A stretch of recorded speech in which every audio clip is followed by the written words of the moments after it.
our pledge, and we will ask that, let's see. Dion, okay, Scott, thank you. Will you do the pledge, and Dion, will you give our opening remarks? Thank you. Everybody please rise. Repeat after me. I pledge allegiance to the flag of the United States of America and to the republic for which it stands, one nation, under God, indivisible, with liberty and justice for all. Our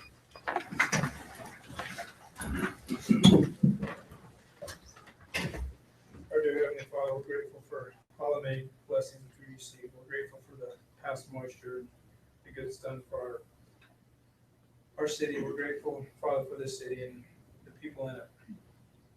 We're grateful for the volunteers and the mayor and council staff, and that we can have a good meeting tonight, listen to, and make good decisions on the issues in front of us. And we're grateful for the freedoms we share, and we pray that Thou will watch over and protect our servicemen and women in these things we ask in the name of Christ. Amen. Thank you.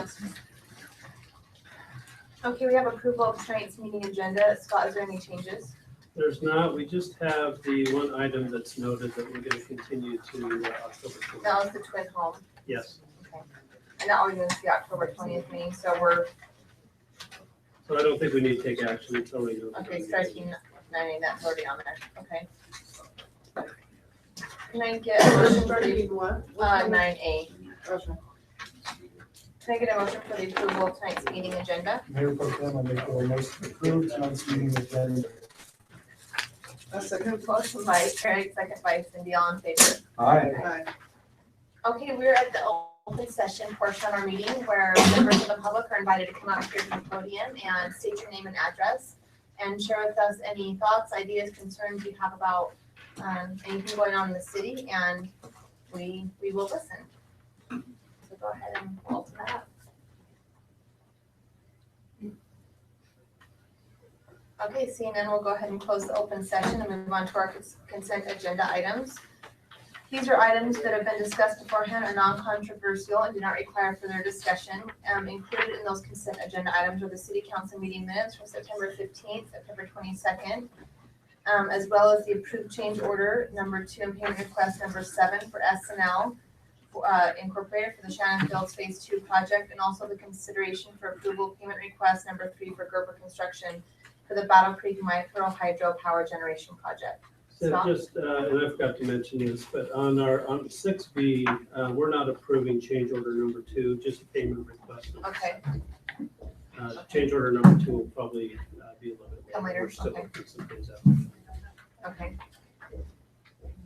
Any questions or concerns from the council or staff regarding the consent agenda items? Okay, I'll look for a motion. I'll move that the council approve the consent items with the removal of the change order number 2 from item 6B. Okay, motion by Ben, second by Diana, all in favor? Aye. Aye. I don't think our mics are on. That's coming together. Okay, there we are. All right then. Okay.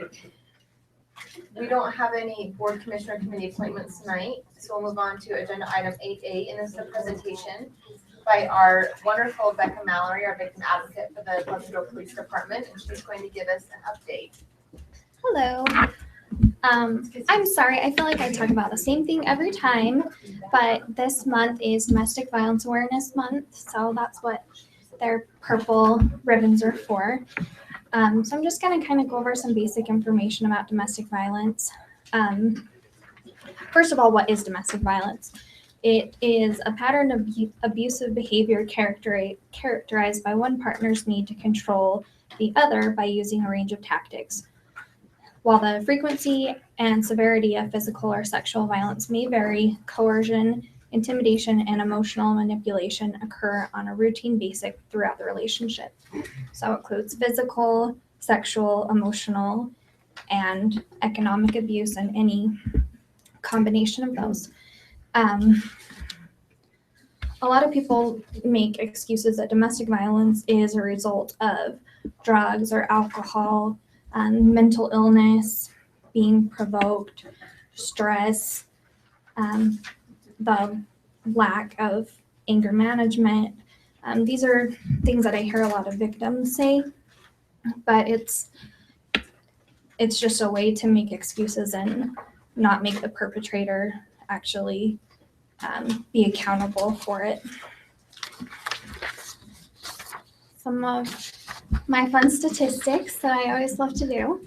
On average, 24 people per minute are victims of rape, physical violence, or stalking by an intimate partner in the United States. So over the course of a year, it comes out to about 12 million men and women. The vast majority of domestic violence victims are women.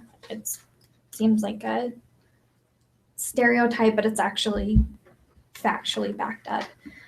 1 in 4 women have been the victim of severe physical violence by an intimate partner, while 1 in 7 men has experienced severe physical violence by an intimate partner at some point in their lifetime.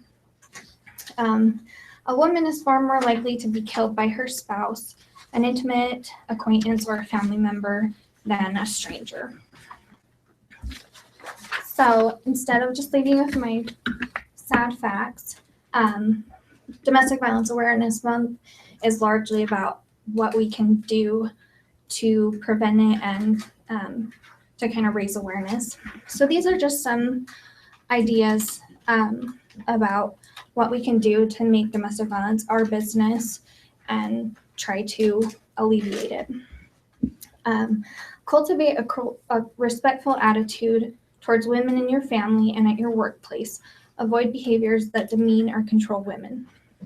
When you are angry with your partner or children, respond without hurting or humiliating them. Model a nonviolent, respectful response to resolving conflicts in your family. Call a domestic violence or child abuse prevention program for their help if you continue to hurt members of your family. If you see or hear domestic violence in progress, call the police. A lot of times victims either have their phone taken away from them or they're in a physical struggle and aren't able to call. So having neighbors who are aware is such a great tool, and you could potentially save somebody's life. Talk to friends and neighbors when they belittle women, make jokes about violence, or ignore an abuse victim. I think this is kind of difficult for everybody because it requires confrontation, but it's something that could potentially make a big difference. I really like this one. Write to music producer, movie companies, internet businesses, video game producers, and TV stations to speak out against violence against women. I was recently at a training where they talked about a video game where you can, I can't remember what it's called, but you can, Grand Theft Auto, number 5. You can purchase a prostitute. You can, in the game, you can like slap her around and a lot of other different things that are just they're violent in nature and they're derogatory towards women. And it's very prevalent in our society. And then lastly, examine your own life for violence and oppressive behaviors and identify them and try to live a violence-free life. That's it. Do you have any statistics related directly to the public goal as far as domestic violence goes? I didn't bring them with me. At this point in the year, I think we're at about 180 domestic violence cases, and I don't have the statistics in front of me of which male versus female victims and perpetrators. So when you say domestic violence cases, is that the number of calls that actually come in and that you handle? The statistics are kind of murky because a lot of times you'll have repeat victims who have cases generated. And so when I pull stats, it's on our system and I'm just looking for domestic violence cases. So there's potential for there to be the same victim counted more than once. And then there are also other calls that go undocumented, or they've been put in as a family problem, or stalking, or other things that could fit the same bill. So that's kind of very rough. Now, what's the best resource? Do they contact you directly? I mean, if they are experiencing Yeah. domestic violence, I mean, obviously it's an emergency 911, but if they have Right. an ongoing pattern that you feel is a domestic violence situation, do they contact you? Yeah, have them contact me, and Is that then just a non-emergency number? yeah, they can just call that, or I can give you my office number as well Okay. if you want that. And I can, depending on what their situation is, I can either help them, or if they need different resources, I can point them in the right direction. Okay, Is well, there anything anonymous, like online? I think some people may not want to admit, but would like to get some kind of help. Mhm. So is there anything that is, We have our Facebook page, and we actually have gotten emails from people, but that's not anonymous. The chief was just talking in our staff meeting today about updating our website, and so I think that's something that we could potentially put on there, and definitely be able to give people resources. The only difficulty is as far as if they are wanting to report it, no victim, no crime. So if we don't know who the victim is, we can't do anything from the law enforcement side. We can only give resources. I just wonder though, if There's there's currently some on kind of- our website a call feature that is anonymous. You can do it anonymously. That is hosted by an agency or a vendor that we pay. And it actually, the information goes out of the country. So even if, through court processes, they tried to find out who it was, we can't get that information. And so it is truly anonymous. But because the hard part is we can investigate an anonymous tip and get what we can off of it, but domestic violence becomes a little bit difficult. If you show up to the house and everybody says, there's that problem here, which happens quite often. Sure. And so it's really hard to do something if somebody's not willing to come forward and say there's a problem. Sure. And if there's, even sometimes if there's a witness to the problem, it even becomes difficult to prosecute without a victim saying, I've been abused. And I wonder how many people live with it for quite a while before they want to, so to have some kind of access to someone to chat with, or Yeah. something like that, that would then maybe lead them to acknowledge what's happening, and then not to tip the cop off right off the bat, Sure. but have some kind of communication or something that evolves into the point of them feeling comfortable and then coming. Yeah, and a lot of To the domestic violence victims don't even realize that they're domestic violence victims, because it's such a gradual process, Right, that the perpetrator increases the level of Right. abuse. The average domestic violence victim, it takes them 7 times trying to leave before they actually do. Yeah. So it's a lot of times, I'll have people that I've been working with, and they're not going to leave, and then here's another domestic violence case. So a lot of times it's just a matter of networking and letting them know I'm there to help them, and not judge them if they want to stay with the perpetrator, and then just waiting until they're ready. Yeah, to Cindy's point, I got a call in my office this week from a woman who was the victim of domestic violence and was worried about losing her children, or whether she could reform this guy and change things, and whether she should stay with him, and just looking for generalized advice. Is there a national hotline that can be used, or any kind of? Yes, there is a domestic violence national hotline. It's 1-800-799-SAFE.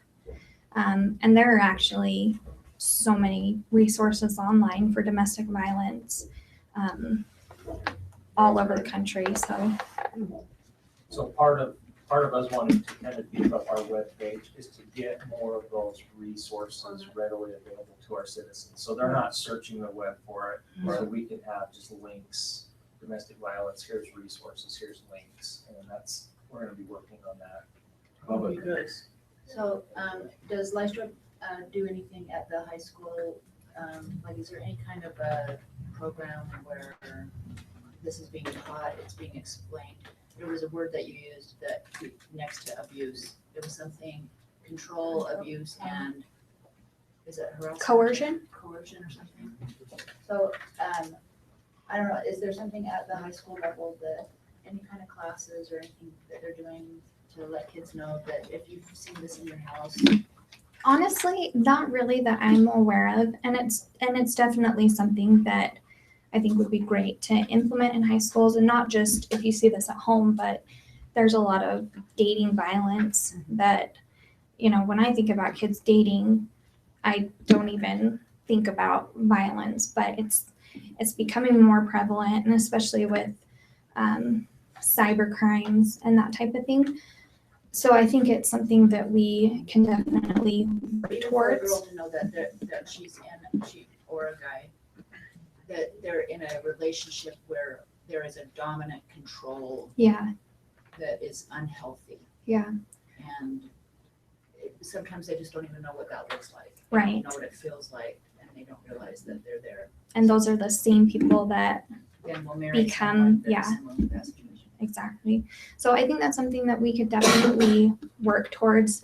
A lot of it just has to do with manpower, and I have a pretty big caseload as is, so it's just a matter of trying to find the time to implement it. And another thing, can you call a welfare check in anonymously? Yes. Yeah, you can ask to be anonymous.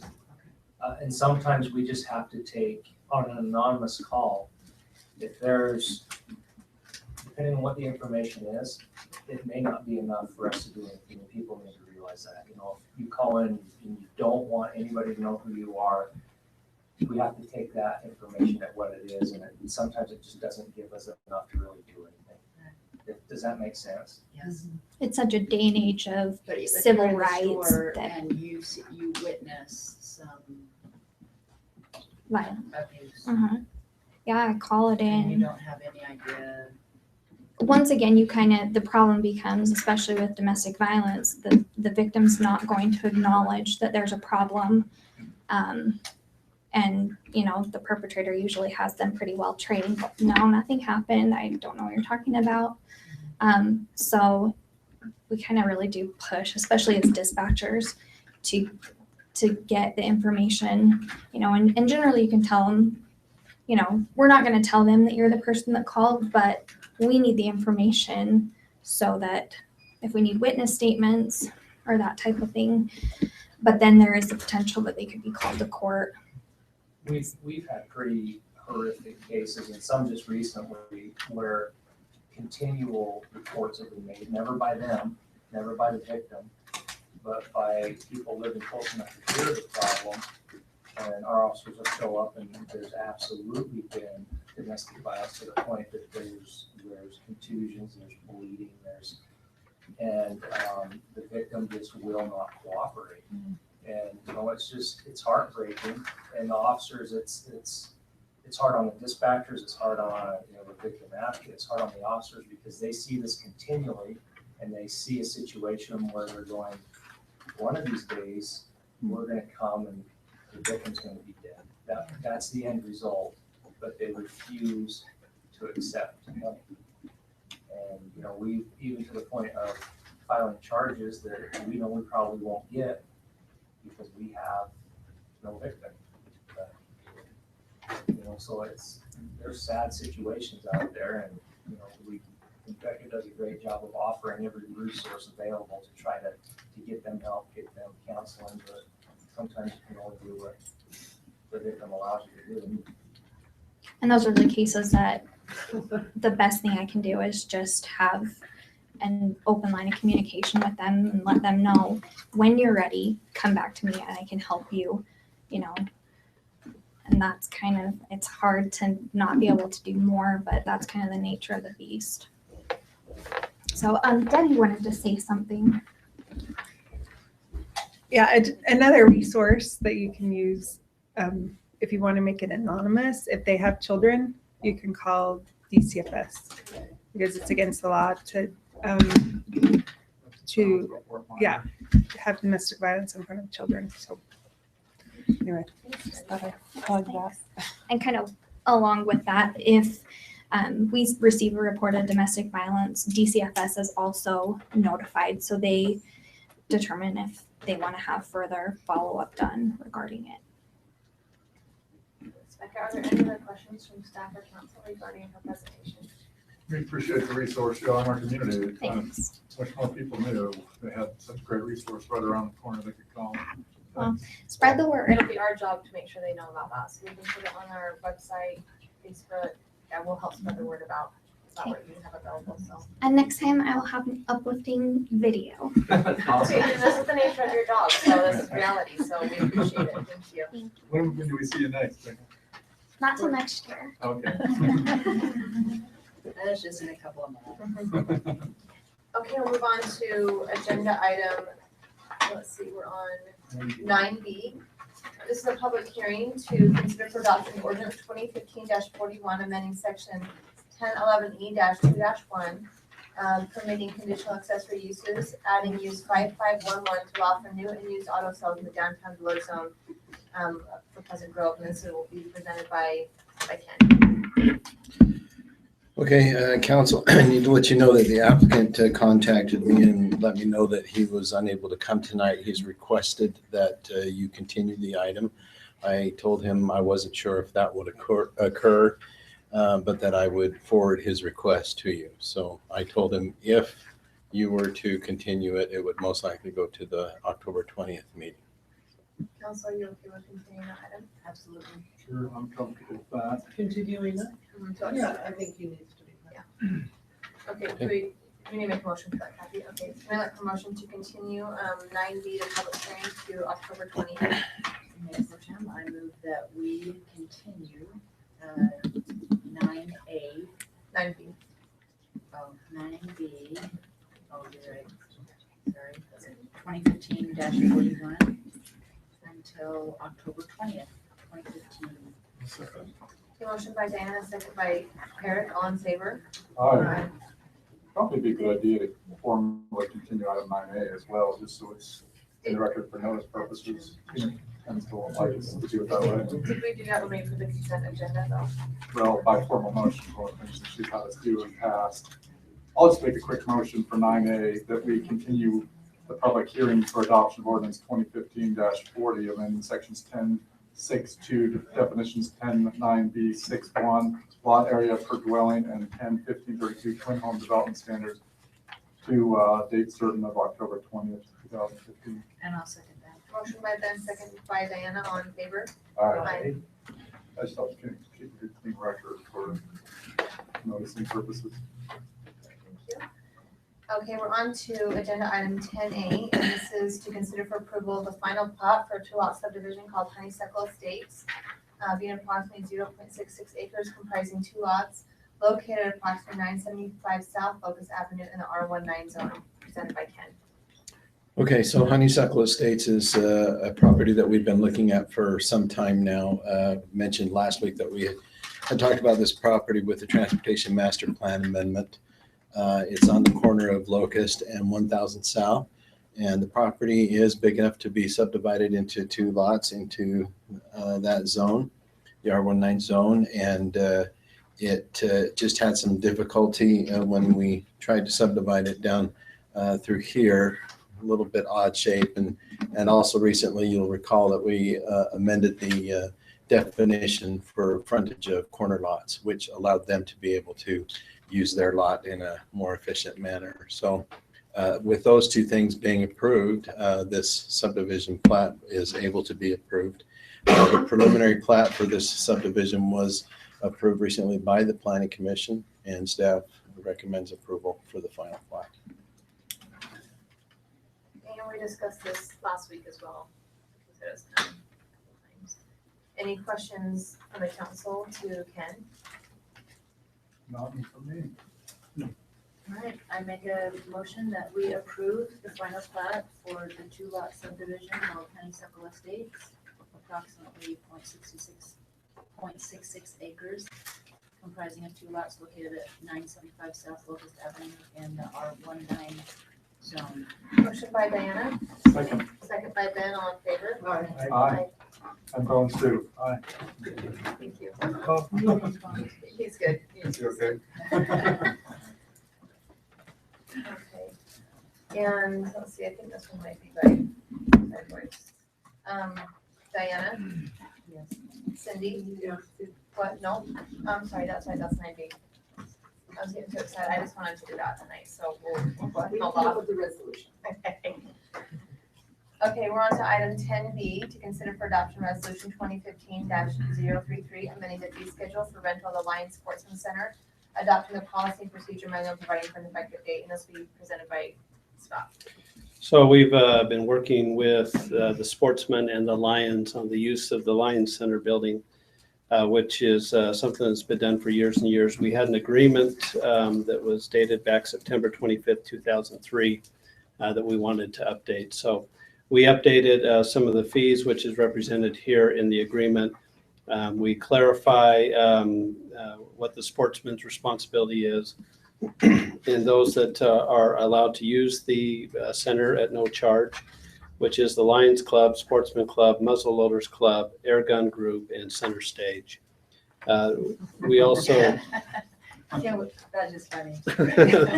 so one of these Not doesn't all sound at the like the same other? Yeah. One of these things does not look like the other.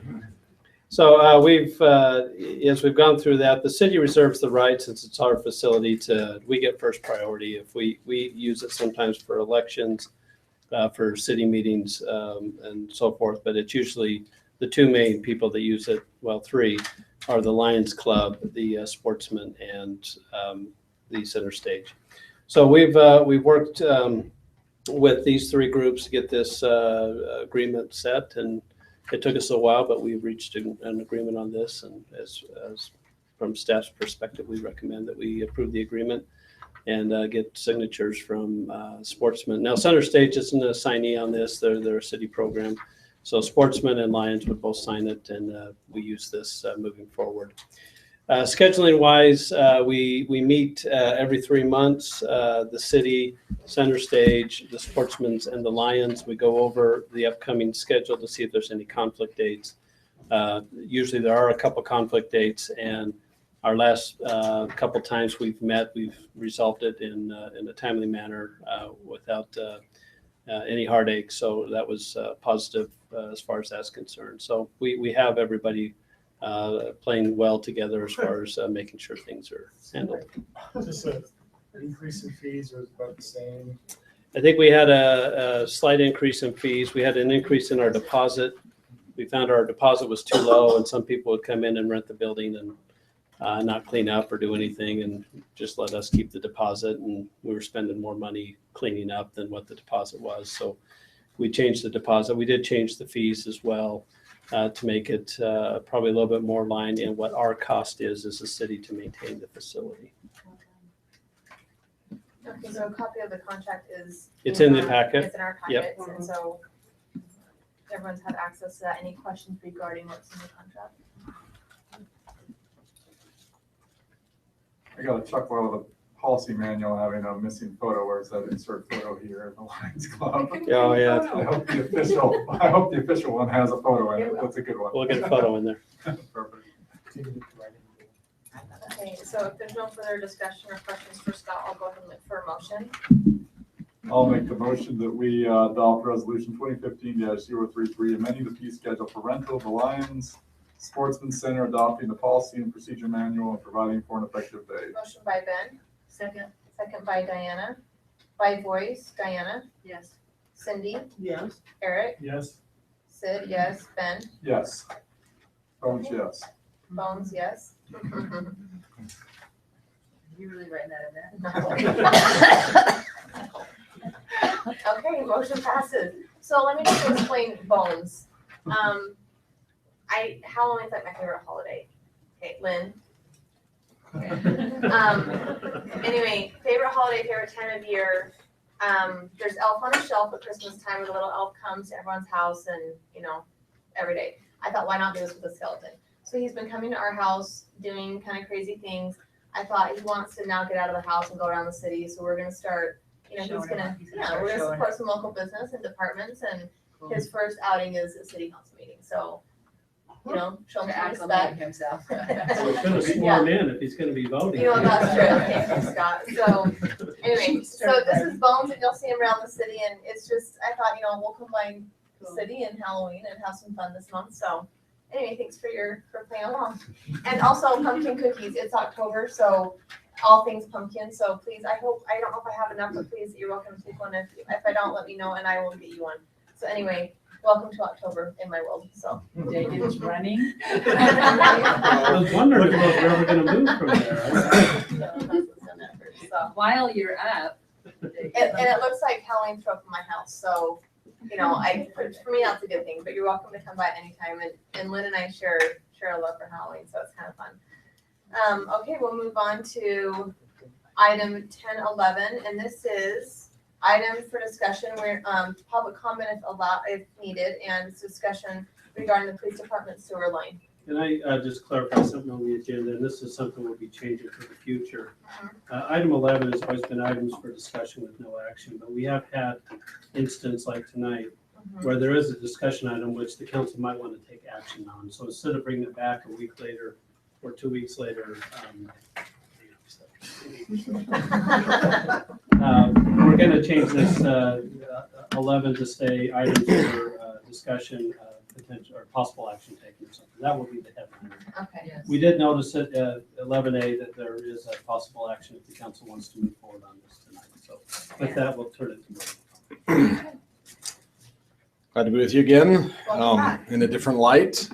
So I was asked to look at this, or somewhat volunteered, but I thought I'd take a peek at maybe what the solution to an existing problem is with the police department sewer.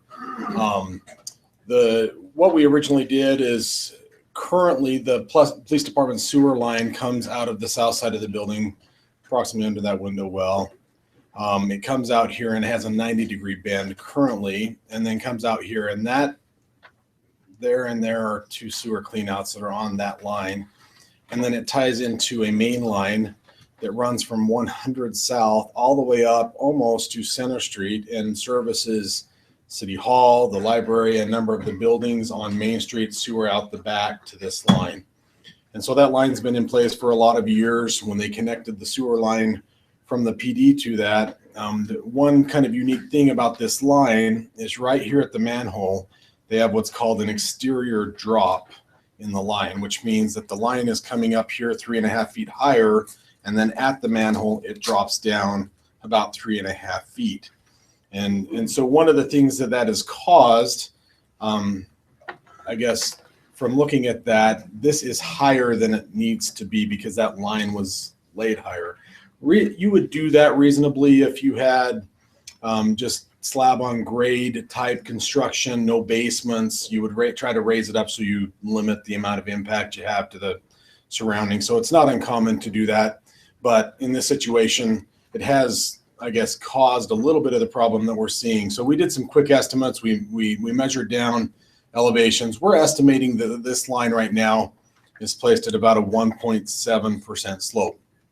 1.713, not just joking. We don't know that much. But standard typical sewer lateral construction is 2% as a minimum slope out of a house. That's because you have generally low flows and you need to have at least enough slope to push that stuff down the line. That also assumes that we had perfect construction and nothing's settled over the last how many ever years that's been in service. And that there aren't any low spots and bellies that were constructed. So it's already below a minimum that we would construct now, and there's potential for other things that may be causing some of the problems that we're seeing. So looking at this, one of the options would be, well, let's try to relay that line back there. Kind of doesn't make any sense because we've lost, again, we've got 3.5 feet of elevation that we could gain by going to this point. that we've lost just by coming up to this point there. So one of the questions would be, could we somehow get it to tie into the manhole and take, I guess, be able to be benefited from that 3.5 feet that we've lost? So what I would recommend that we consider, there's 3 options here that we want to consider tonight.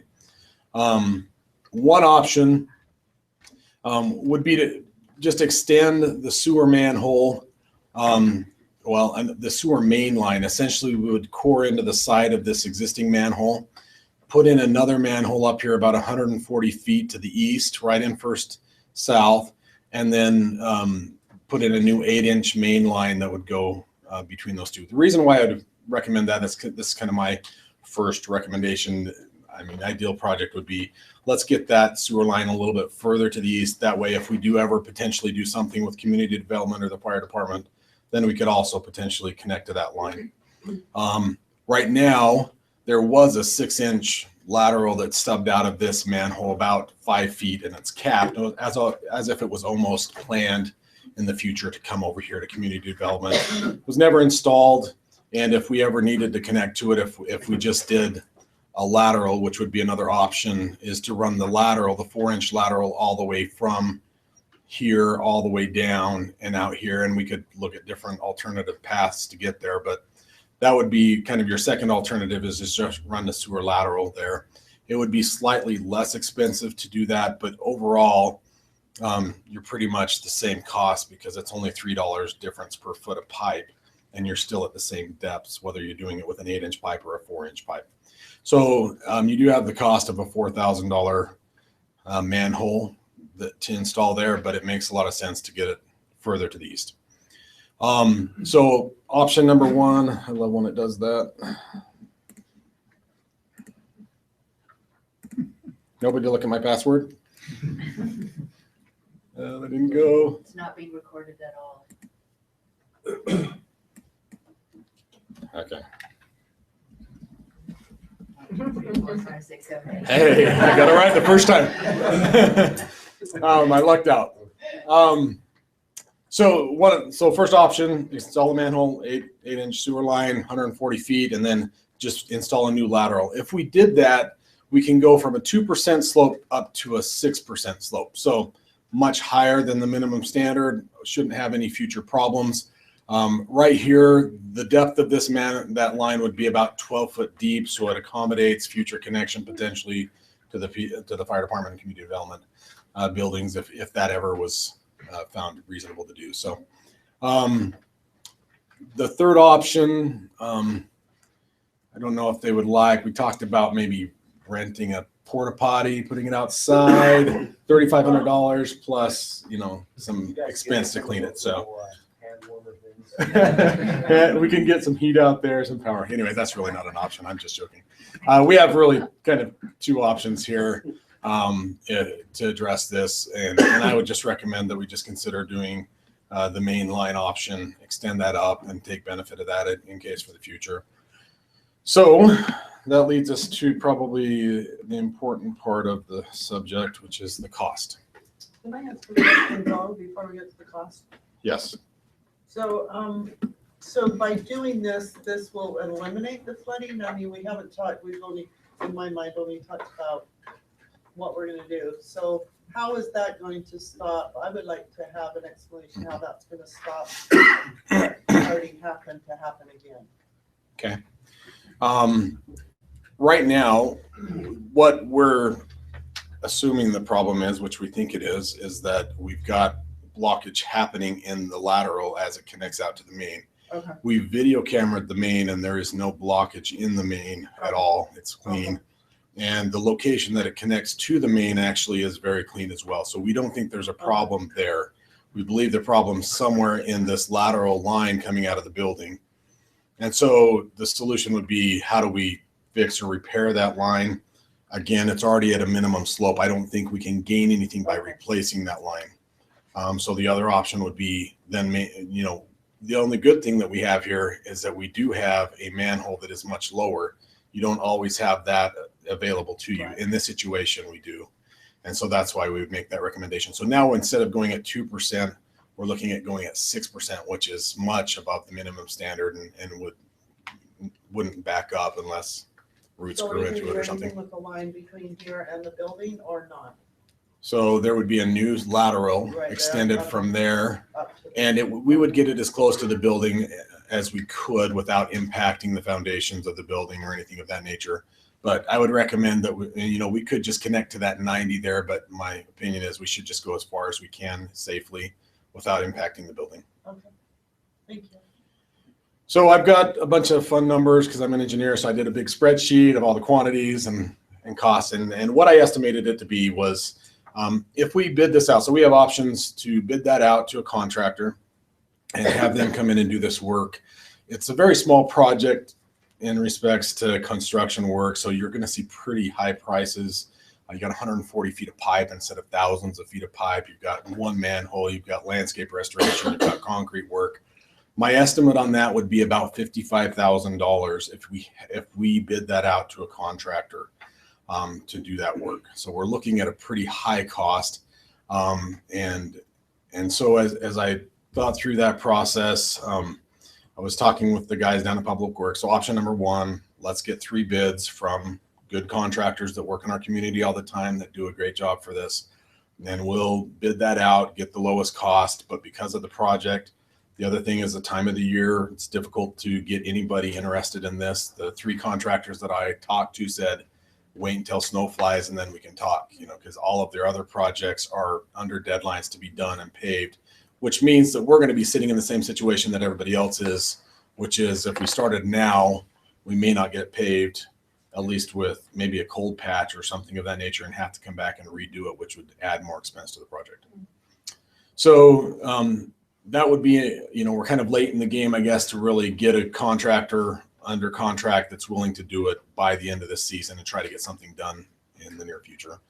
I talked with the guys down at Public Works and explained that we have an opportunity here to do a little bit of training, a little bit of learning about construction. We have a lot of guys down there, and a number of them have done pipe installation.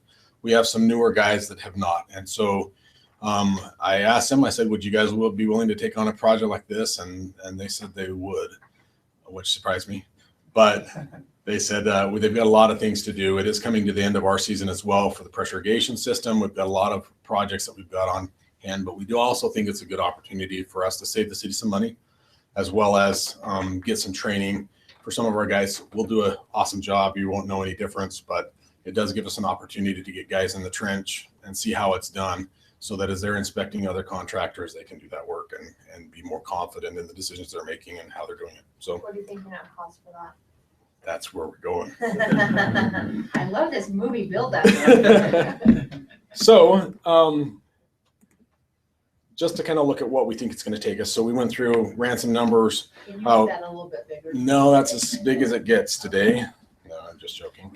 Can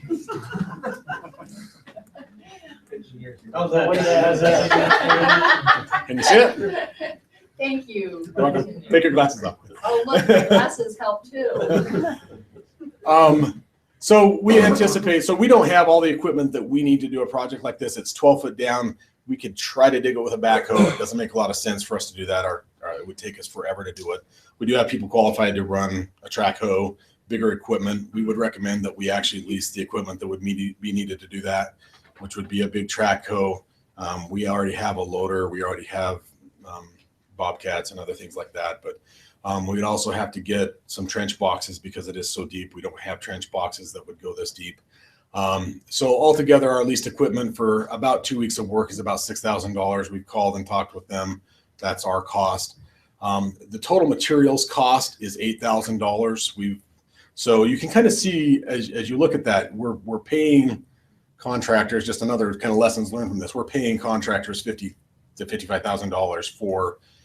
You got a lot of their equipment that you're paying for. You've got a lot of their materials that they're paying for, but they've also got a lot of markup because they've got increased liability. They got, it's a small project, they're kind of breaking away. So in this situation, we're looking at about $14,000 of total cost, but I know how everybody loves to look at every dollar, that our time is not also worthless.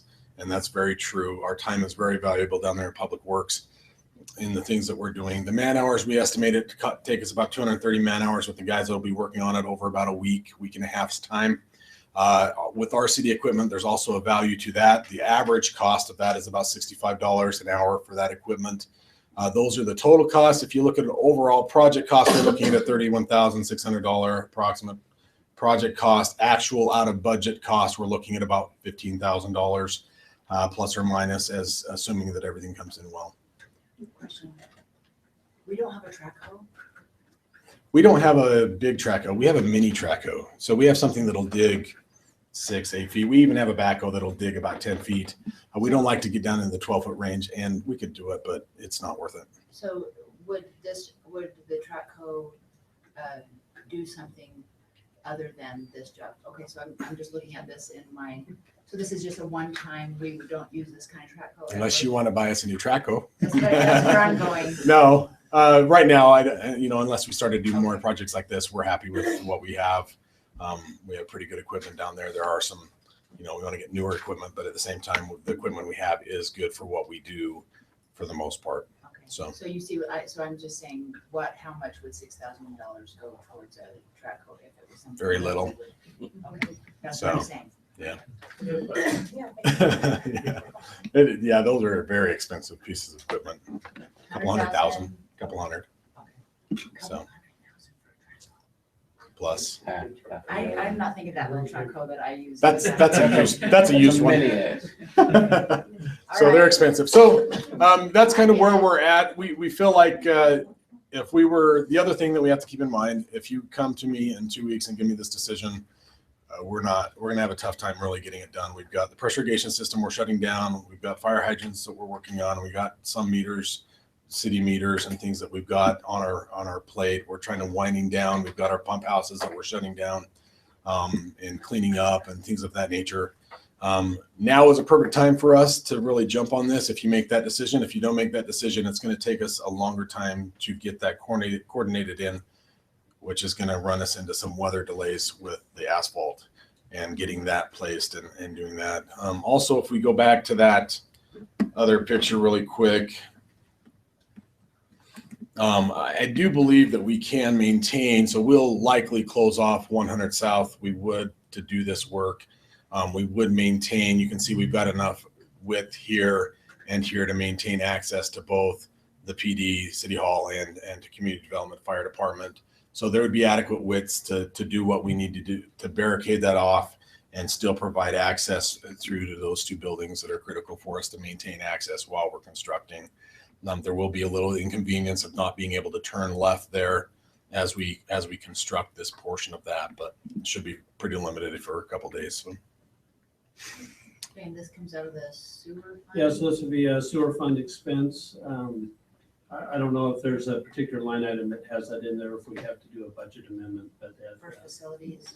for $15,000, that will be an issue covering that at this moment. Discussion from the council? Yes, I've got a couple of quick questions for you. This is fantastic work, and I appreciate the efforts to figure out ways to save money and to have our people do what can be done.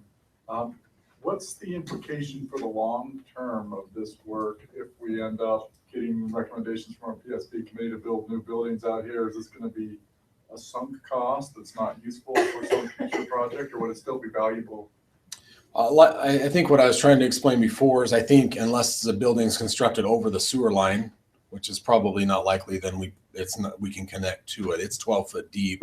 Not likely that we're going to be deeper than that with the bottom of the building, even if we had a basement in it like we currently do. So we should be able to utilize that improvement with even if still be used as something. No, so no matter what they use, they still have to flush the toilet. Yeah, I think with the scenarios that have been talked about in the past and at least up to date, is that building would still be in use by the city for somebody. What department's in there, we don't know. But in all the scenarios, I don't think any of them have suggested tearing that building down. You can upgrade, it's good. I think it's excellent. I think you're marvelous. I think it's excellent, too. And I think your That crew sewer is does 90 wonderful. degree angles. What's that? I'm Surprised? actually very surprised that sewer works in 90 degree angles. It doesn't. That's why we had a backup.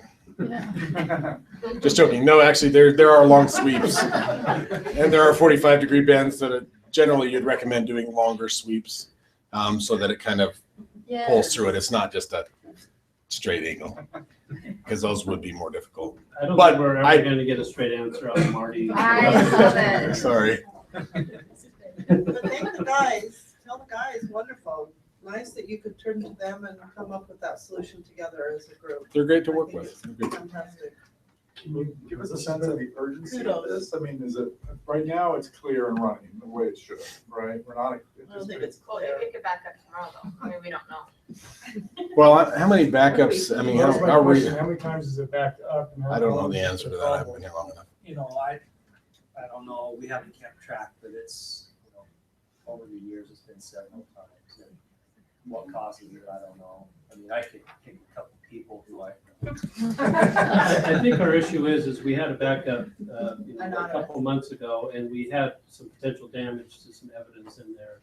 And so we need to get the problem fixed, I think, somewhat soon, because even one more backup could cause us some problems. And at the cost that's being recommended here, I think we should move forward and get this done. We wouldn't want to- One of the things that was brought up was controlling, you know, what was flushed or put down those drains. But I think, you know, we need to keep in mind that this is a public building with public restrooms in the building. And, you know, so we can't really control sometimes what goes down those toilets. And sometimes it's things that go down on purpose to cause a problem because of that. So, you know, there's a potential that it could happen, you know, to most of them.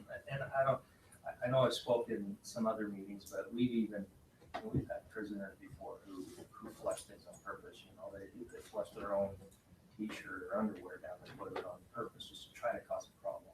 So. That's a great point. Can't guarantee that.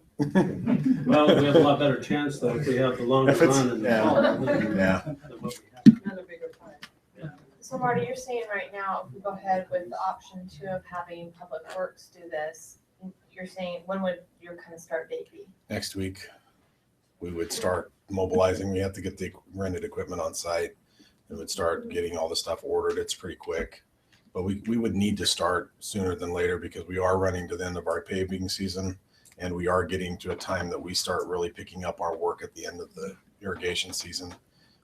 Some of that can run into the winter season. And that's why I think if we do it now, we can do it. Give me another month and we may be trying to push this off till spring, really until we can really get to it and tackle it. So it's And kind how of that long do you just think it a couple of weeks. Perfect. Go, Go, yeah. go. Is that a motion? I think so, we have to take a I motion. prefer the make a council motion. takes an action on this and authorizes the Public Works to proceed. Now, the actual cost, we have an estimate here. The actual cost will be manifest probably in either a budget amendment or if we can fit it within current budget. So if it's within current budget, then it won't come back to you. It will be in that. We have our estimate at about 15,000. If that does not fit into a line item, it will be a budget amendment that the council will approve. I'll second it. Go ahead. I made the motion, yeah, but we go ahead. I'll second that. Okay, motion by Cindy to, Authorize staff to proceed with. authorize staff, Public Works to proceed with, the project of installing a sewer line. It's over now. So. Let's see, sewer line, I guess this is the police department sewer line, with current estimated costs coming back to, with actual costs at what time, Scott? Well, I just said that the estimated costs are 15,000. So if you want to cite that, that's Okay, what with estimated cost 15,000 and possible budget amendment. Motion by Cindy, second by Eric, all in favor? Aye. And I think we ought to put in the motion that that is done by our staff and that they volunteered to help in this situation. And I forgot to mention, Dion is awesome to work with, and he volunteered to do the landscape repair there. So it's a small amount, but I called him up about an hour ago and I said, "Can you do this?" And he said, "Great, I'll do it." So Don't let Marty kid you. Nobody volunteered. said, "We're going to do all this work. Will you do this? Define Will you do the sod?" I think there's still a paycheck that comes with them doing this. So volunteers. No, but they had to be Okay. really, No, they're great. Thanks, Marty. thank you. Thanks. Okay, we're on to discussion items for the October 20th city council meeting. We do not have a meeting next Tuesday. The first is, can we say, are we okay? to say Yes, that? we're okay. We have appointed a new finance director. Her name is Denise Roy. We will be We appointing. will be appointed, yes, on the October 20th meeting. And so please come and meet her. We're excited. And she's from Salt Lake, but she works on Provo right now, for the city of Provo. So we'll be hearing more from her and about her on the October 20th meeting, but we're very excited. We also have a presentation to Jane Meekin for his service as a council member. Item 9A on the October 20th meeting is to consider for adoption, this is the twin home. Yes, and I wasn't here last week. Did we cover this last week? We didn't, but I can go over it with Yeah, let's go over Okay, it. yeah, would you mind? And this will be a public hearing.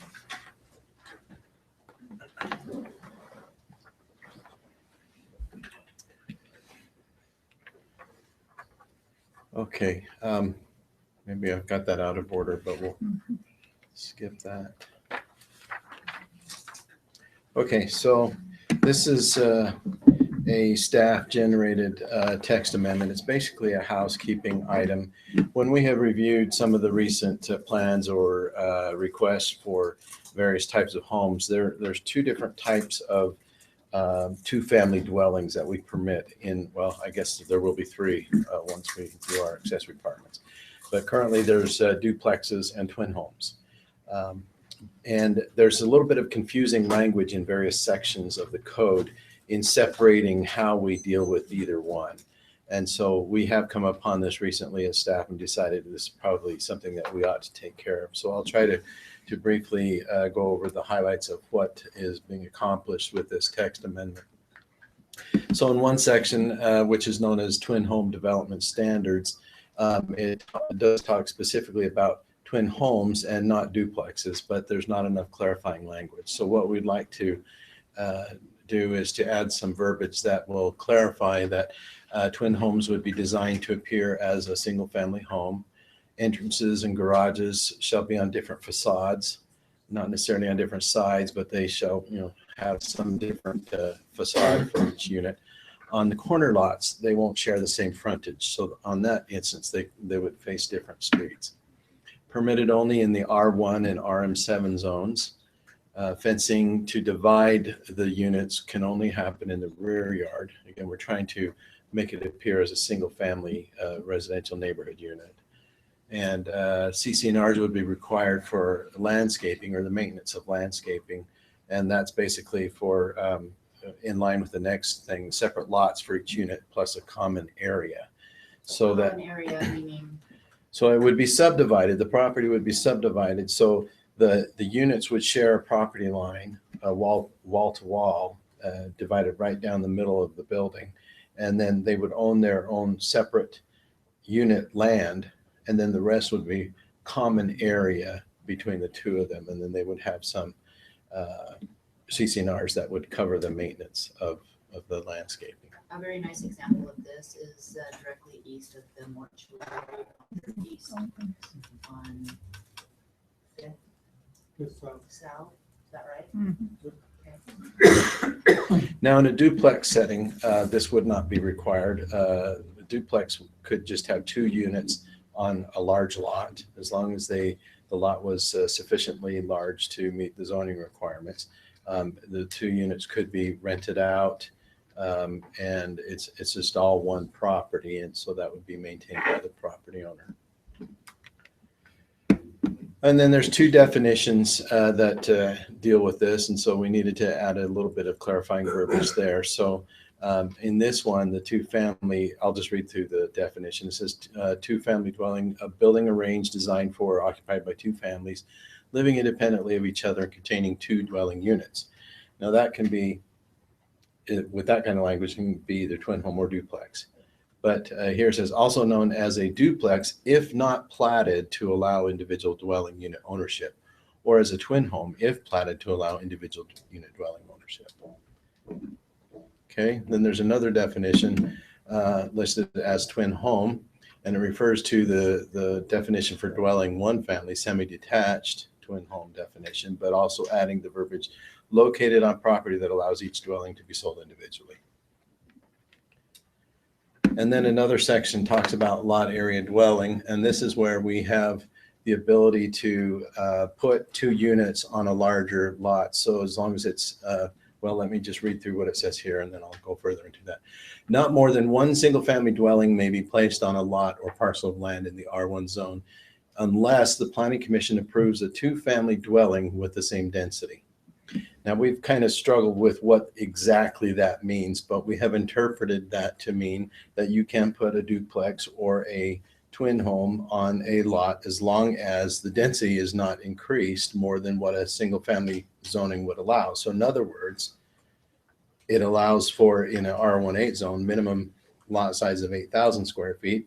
If you have a lot of 16,000 square feet, you can put a duplex on it or you put a twin home on it. So that's how we have interpreted it and used this. But further clarification being added here is duplexes may be constructed on property meeting this standard without a subdivision.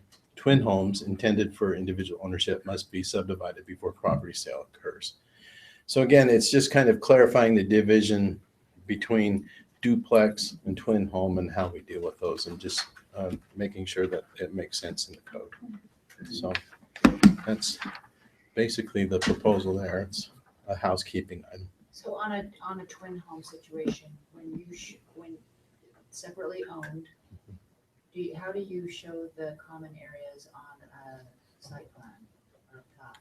Well, in the plat, it would be listed as a common area, so that means it's commonly owned by So it's the just 2 on properties. It's recorded as common area. So you actually have 3 parcels on the plat.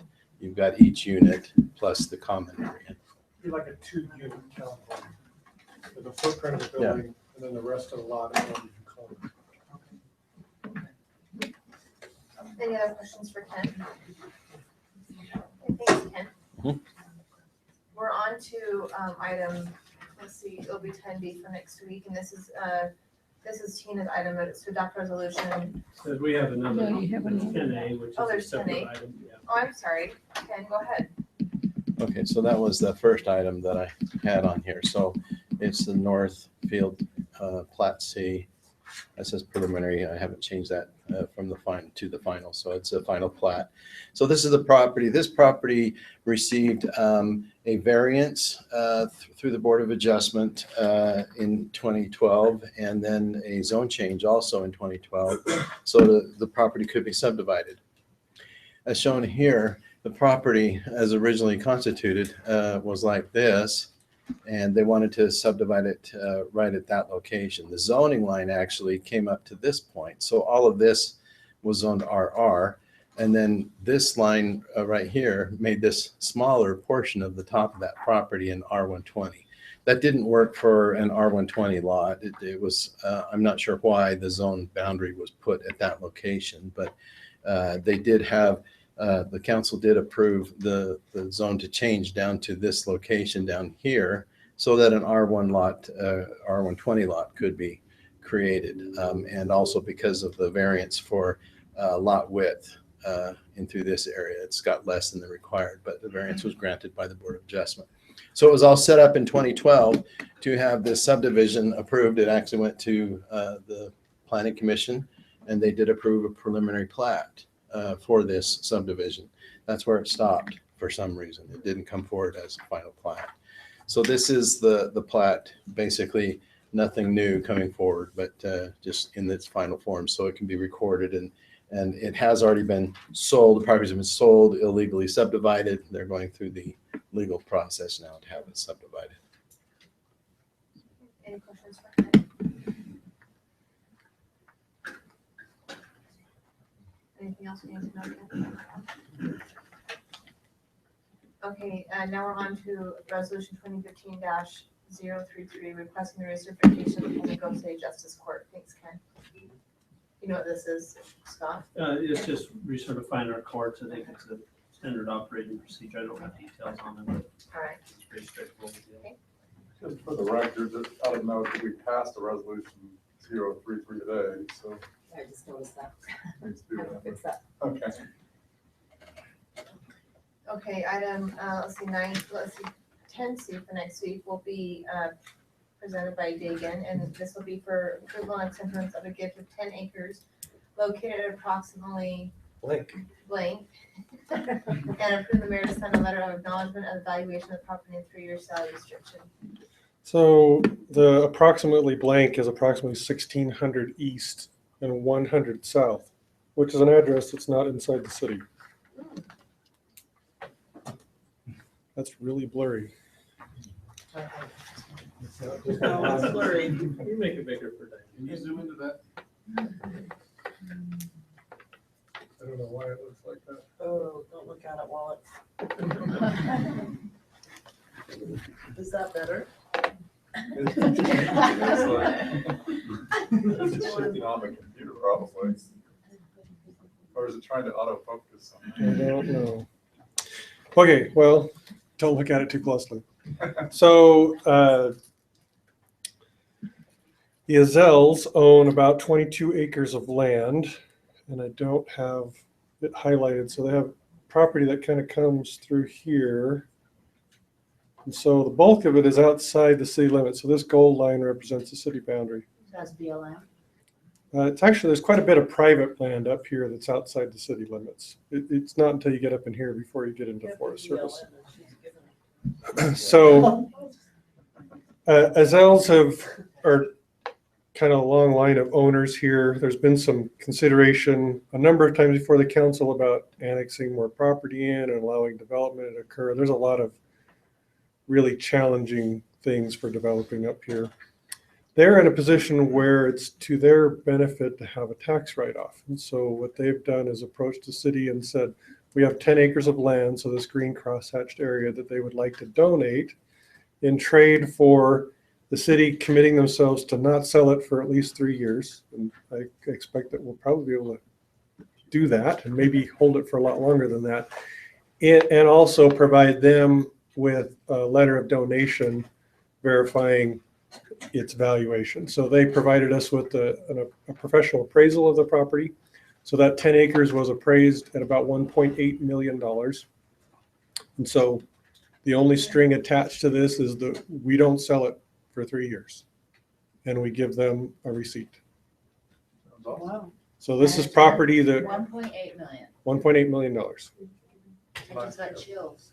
So there's, What can we do with it? what can we do with it? Probably Dion's the best person to address what we can do with it. I mean, it's probably going to be just open space.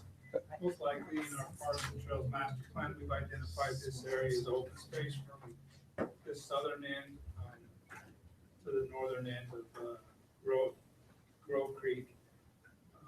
Most likely trails, those types of things in this area. One of the benefits of having this property would be able to start denying access into the foothills. This is our biggest area. We're meeting today with Metro. We have one bad location, Grove Creek, and in the time we were there in an hour, we had 3 different vehicles come through on their property headed to the foothills. So this would help us tie up the southern end, and then we're working with Metro right now to get the northern end tied up too. So it's a huge plus for us. There's one little group of property in there, I believe it's Rocky Mountain Power between us, the current Kiwanis Park and this property. And working with them, we could possibly get some trails, those types of things to extend the park into that area. I just kind of make a point on the valuation. So an appraiser is valued at that. In our opinion, that's not really developable land. Some people might say, okay, after 3 years, we turn around and sell that for 1.8 million. I just on face value, we don't think that that's necessarily possible. That's why we would recommend it as a use for more trails as opposed to turn around and selling that and trying to recoup that money. Now, in 3 years, we can take a look at that if that's something the council wants us to look at. But I just don't want people kind of getting it in their minds right now. We're sitting on 1.8 million. I don't know how much a reality is that we can turn around and sell that property, particularly if it's out of city limits and whether that's even developable or not. Can we accept a gift outside of city limits? Is there any Yeah. challenge with that? I'm not aware of any reason why the city can't have an asset that's outside of the city limits. We certainly can't apply zoning to it or anything like that. We're subject to the regulations of the county. And, there's a few little areas where it's inside the So city why would limits. they not gift it to the county? It's not theirs? So I don't know why they didn't approach the county. To be honest with you, they first approached the LDS church for family reasons. That was their number one donation desire. The church looked at it, doesn't see a need for it, and their current policy is if they get a land gift and they don't have an immediate need, they turn around and turn it into cash. So that didn't work for the Azels because they need the donation, and for tax purposes, it must remain a donation for at least a 3-year period. So has Tina had a chance to look at this? I don't. Yeah, I've given her all the documents, so And she got back to you, there's no issues? I'm not aware of any. She's the one who prepared the donation acknowledgement letter that they've said works for them. Their tax person has looked at it, so. I think it's awesome. When it was gifted, we looked at this appraisal. Did the appraisal assume it would be developed? Is that how they valued it at one point? I haven't read the appraisal. Does it address that? I don't remember all of the details in the appraisal. I mean, when. We haven't accepted this yet. Yeah. By the way. That's Appraisers- what this action is, but- I'm looking at it, it's a professional appraiser. That's their job, is to determine what the ground is worth. You can see the comparables that are there. As Scott's described, we see difficulty with developing this property. If it wasn't difficult to develop, I think we would have somebody giving us a good reason to annex it and make it part of the city. Different owners have come in to develop it. And you still have, I hear rumblings that the Smiths and the Walkers are considering approaching the city with something. So I think it'll come back. As long as that property is there in private hands, you'll have somebody looking at it saying, is there a way that we can develop this and make it worth more money? And if there's after 3 years, if there's an option out there for us to use this land in another way, we can have that discussion. That's not a problem. We just know we can't divest ourselves of it for 3 years. Just to clarify, so I turned on the property boundary. So this piece right here is the parcel that city owns as Kiwanis Park. This ground right here is ground that's owned by Rocky Mountain Power. We've had some discussions with them about joint uses and maybe some land trading. So, but the key thing is to block the access of off-road vehicles that are getting in there. And in my view, when we've had people come in, there are a lot of geotechnical reasons. We didn't build the secondary water tank down here in the Debris Basin because fault lines were discovered. There's obvious signs where landslides have occurred. Our water tank sits down here. None of the property above Metro's aqueduct can really be provided with water with our current system. You'd have to build a tank further up the mountain or have some sort of mechanical system. So if this land were developable, there are a lot of things to overcome. Are there any liabilities we're taking on if we were to accept this gift? I mean, if there's a rock slide or are there tax obligations? As a city, we don't pay taxes. We don't pay right? taxes. So I don't see a downside. It looks awesome to me, but I'm just asking if you are aware of. If anyone has any concerns come up in the next 2 weeks, let's get them before me or Tina and get them answered. Tina, the liability question. I wouldn't expect there any beyond what we already have. So. Well, and I don't think I think it would be appropriate to thank them publicly or. They will not be able to attend. They have an obligation that's taken them out of the area, but they are more than happy. Are they from Pleasant Grove or where do they live? I don't know if Steve's told me that or not. So I'd have to look back through the email. I don't remember them saying. So. Well, we can at least, Yeah, we can figure out. We don't have to do that in 2 weeks, but we can do that. yes. Take it. $1.9 million worth of land is not something to have, right? Right. Okay, thanks, Deegan. Mhm. Thank you. Okay, I think that's.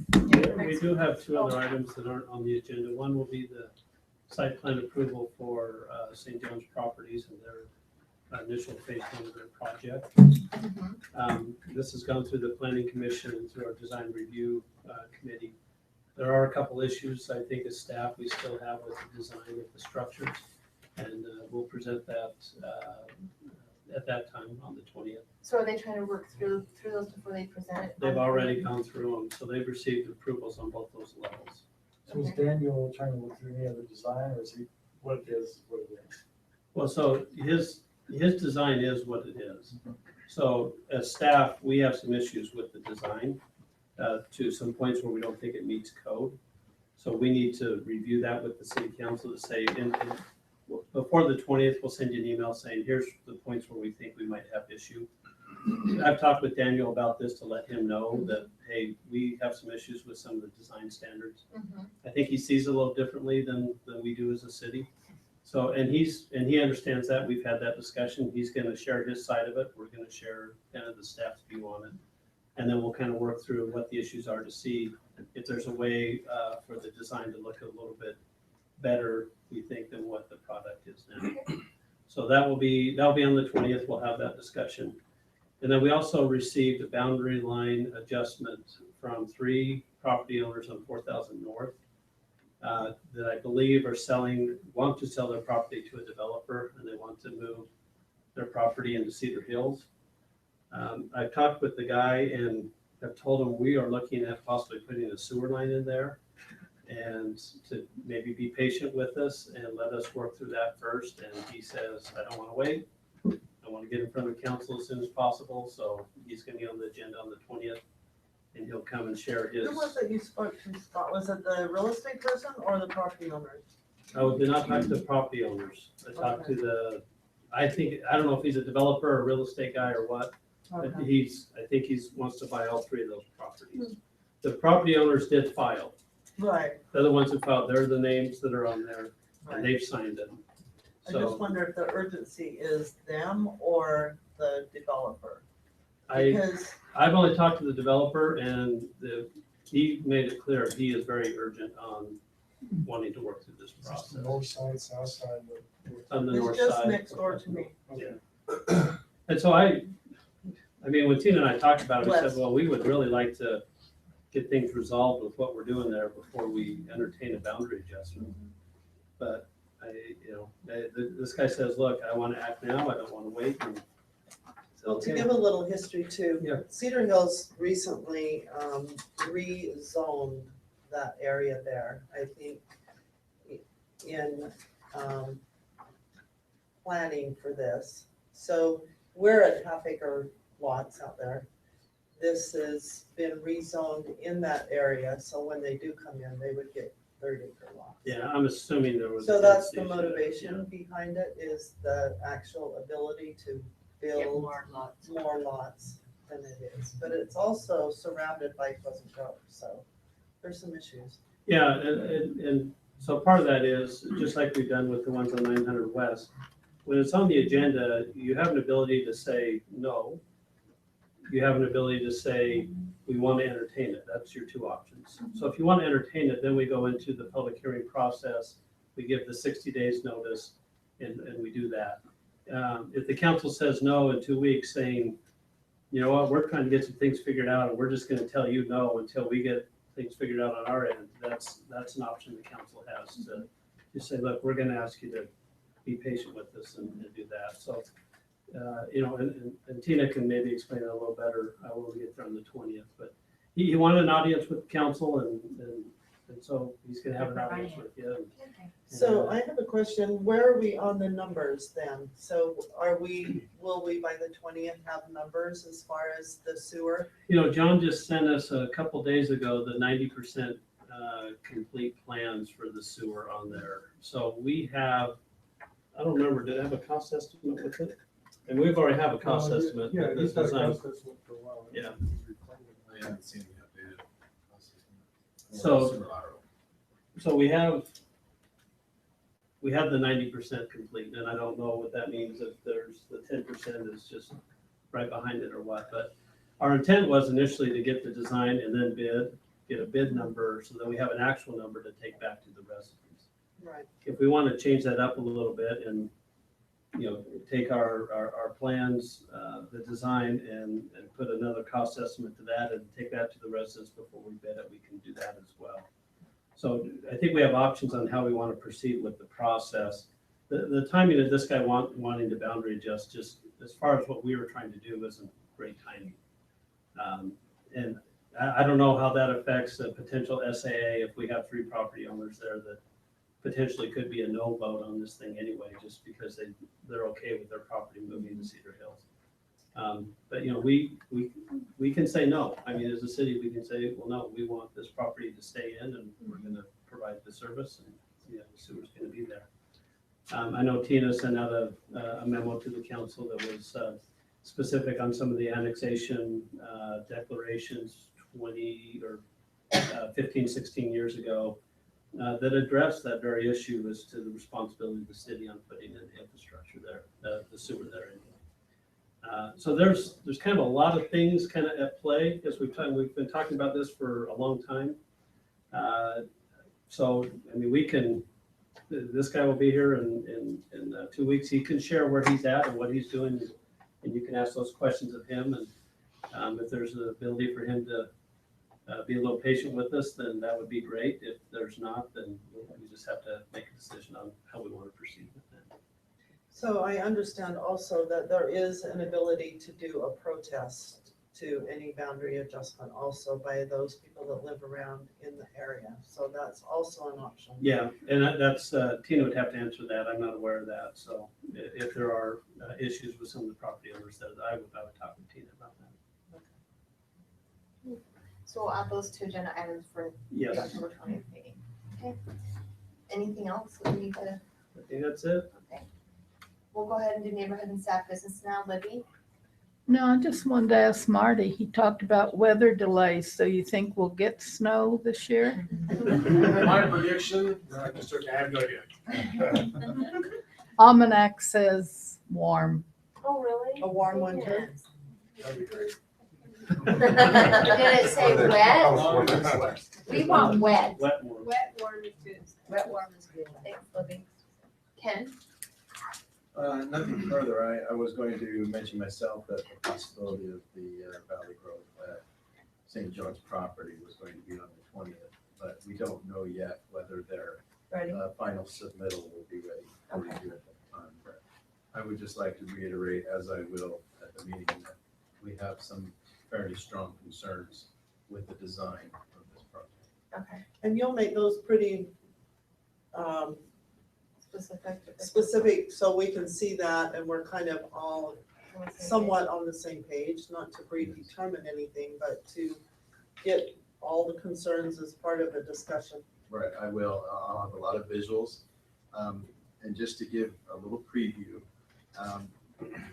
we have in our code some guiding statements as to what we expect to see happen in the interchange sub-district.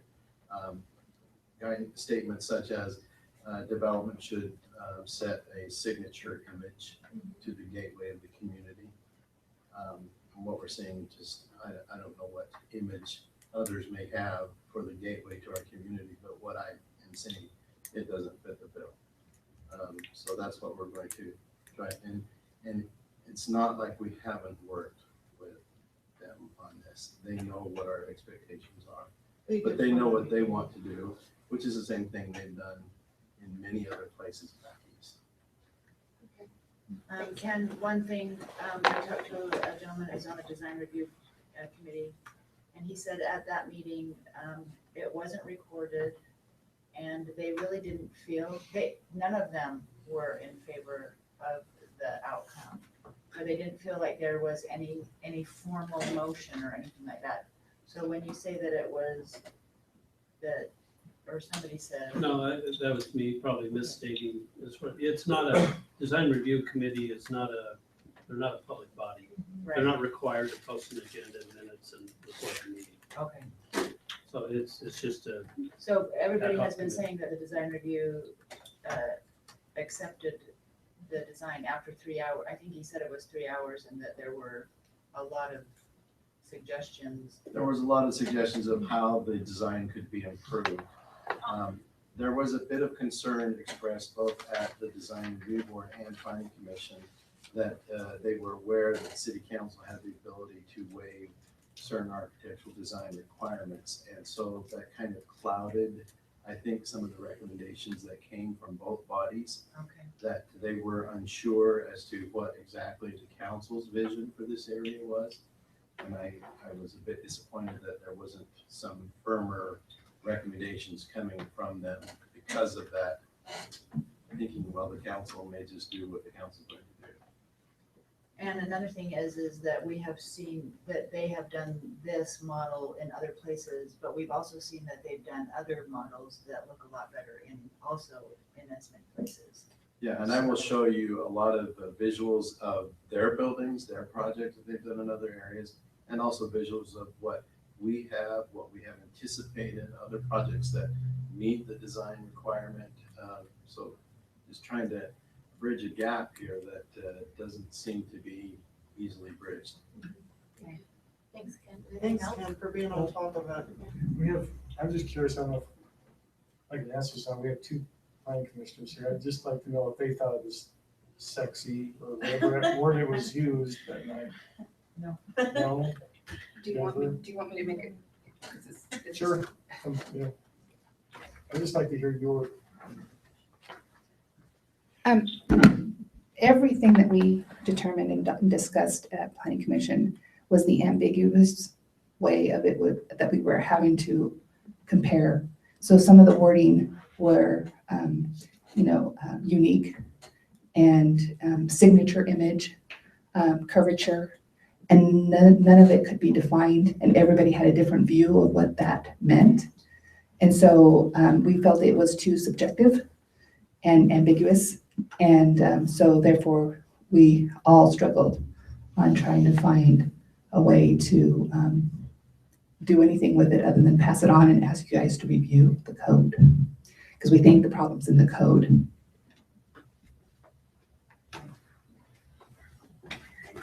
your question, sorry. Thanks, Eric.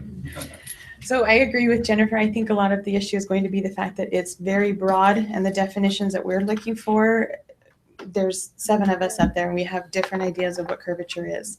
So for me though, it's not sexy. It's very elementary schoolish. And to me, that's not unique and it's definitely not going to drive people to get off of our freeway. So I agree. I think that the definitions need to be honed in a little bit. Yes. So that we have a better idea of what we're up against. Does that answer it? So what is our ability?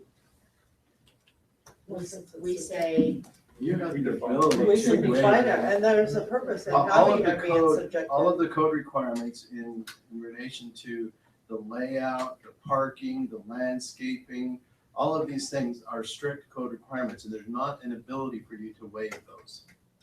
There is, however, one section, and that's the urban design standards section, that allows you to waive the design requirements, as long as you can find that whatever you're waiving it for still meets the intent and the vision for the zone. That's not the exact verbiage, but there is so something like he's that. asking for us to waive Waive the architectural design requirements. of So certain things such as a predominant use of glass and steel and the use of curvature on the building. Some people, I suppose, feel there's an ambiguity in the word curvature. I don't feel there's any at all. I think there's a lot of examples of curvature that we have on some of our current buildings and other projected buildings. The visuals that are used with the code to project that. I think there's just a lot of things that are not being used in the design that is being brought forward. Yeah, I agree. I think it would be a broad definition of what we want, but we've already started painting the canvas. So we know what it's looking like. And so, I can see if this was our first development and all of these words were quite subjective, but we've already started painting on the canvas already. So it's very easy to define what we want as a city, even though those words tend to be maybe, as Jennifer said, but we've already gone down that path. So I think it's pretty obvious what we expect. And I guess one thing I just wanted to bring up, and I used this last week as an example when we were talking about the item that was to be on tonight, the request to have the auto sales in the downtown village, so that we can take a piece of property, whether it be in downtown or if it be down by the freeway. We've got design guidelines in both instances that to take a property and just put anything on there, put an auto sales lot on the corner of 6 West and Center Street, doesn't meet the vision for a gateway to downtown. And any improvement, Those spiders. any improvement in that regard might bring up an otherwise shabby looking property from, if you're gonna rate it from between 1 and 10, you're gonna take a property at a 2 level and bring it up to a 7, but we don't want a 7, we want a 10. And I think the same thing applies down to this property. We're taking some vacant ground, some dirt that's been vacant forever, and boy, we sure want economic development. But in my mind, we don't need to sacrifice good design for economic development. And we want this property to turn into a 10, not a 6 or a 7. So I showed a couple architects same language, and they actually got excited about curvature, and they felt it gave them more openness to do things and what we do. So it'll be an interesting meeting. I think the design review was the most sad about coming off of the freeway and just seeing rooftops, flat rooftops. And I think that's where our struggle was, is we knew what you guys had in mind, and this, at least in my opinion, is. Any other questions for Ken? Oh, that was good. I think that's a good prelude to the discussion, so. Anything else, Ken, that we need to know? Thank you. David? Can't top that. Curvature and. Nope, I definitely. Yeah, who doesn't know that sexy is curves? Dion? Marty? Chief Thomas? Oh, Marty. Sorry. Go ahead. Just. Not enough.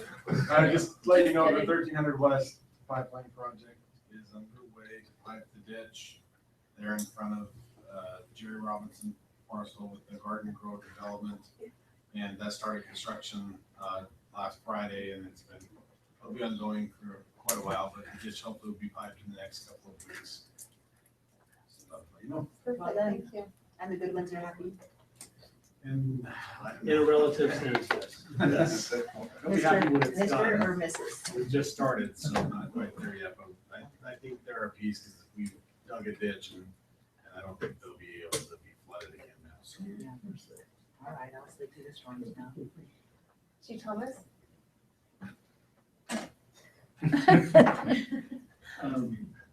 I apologize for the pounding tonight and No, I stuff. wanna We're do going it. through our annual PT test, and it just requires a few job-related kind of actions and stuff. I'd like to invite the council to come out either tomorrow morning What or it'll probably be around 9 o'clock-ish or whatever, and you can run the test yourself. Can I do What it? does PT stand for?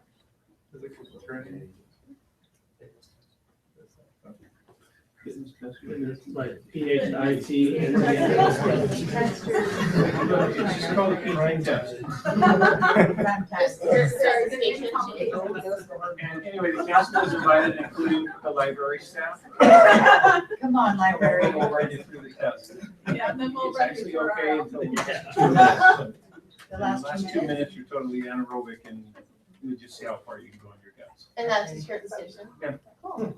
We have a staff meeting in the morning, we'll go till maybe 9-ish. I'll do the Skype. Wait, what time did you say? I will probably die in the first 20 seconds. But you'll see that going on for the next couple of days. We'll finish up Friday night around 6. So is it a competition to see which firefighter is the fittest? You have to do it faster. In order for you to keep your job, you have to do it faster than I did. And you did it? What's that? What's the time on that? Well, it's under 10 minutes. Okay. But don't be impressed until you run the test. We have one female firefighter. She did it 15 seconds faster than I did. And just sidebar, I drug my feet.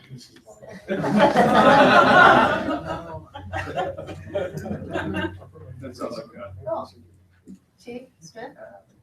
Sherry? Just FYI, I'm going to a State of Utah Directors Retreat on Thursday and Friday. And they did ask me to do a presentation on Friday for Cool. the directors. What will be on?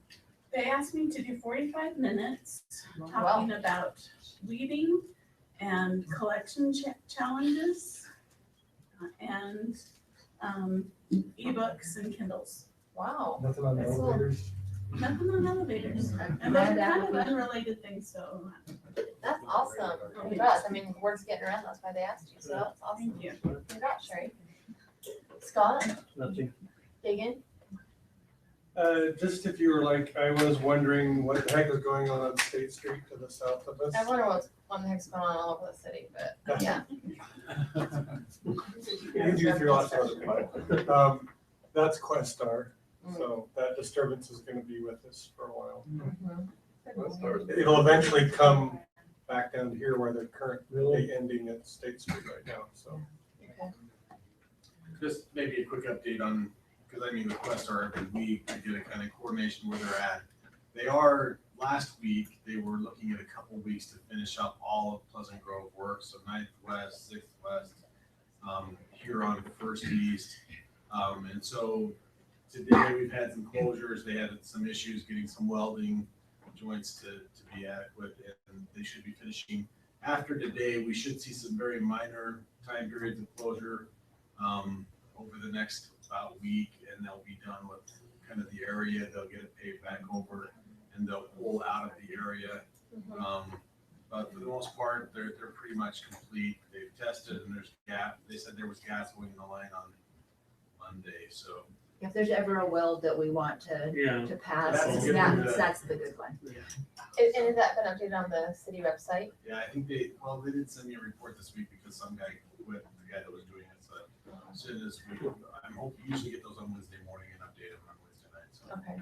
All right, I awesome. would assume they'll send me another report. And will that be updated about the State Street thing? That's right now the project's in Linden. Oh, it's so Linden, I okay. just thought I'd let you Oh, got know it. because I found it surprising.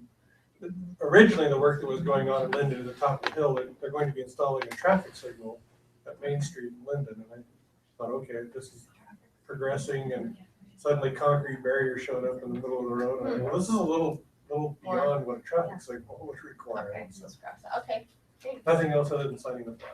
Okay, thank you. Kathy? Eric? I'll have knee surgery next week, but I'll be back for Tuesday. What a trooper. Take it off. I'll put my knee brace on, I'll come check. Hopefully get the sympathy vote, stretches them. No, only one day.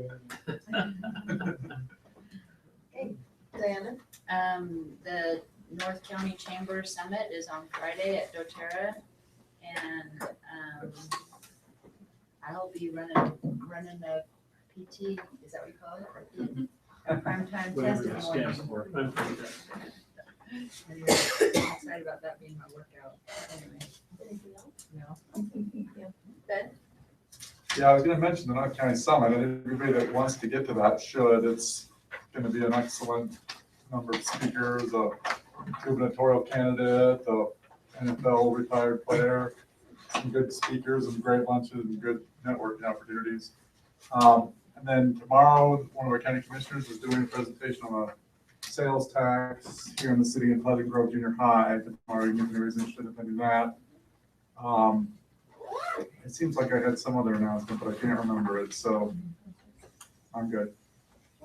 Cindy? Yeah, I will not be running the PT thing in the morning.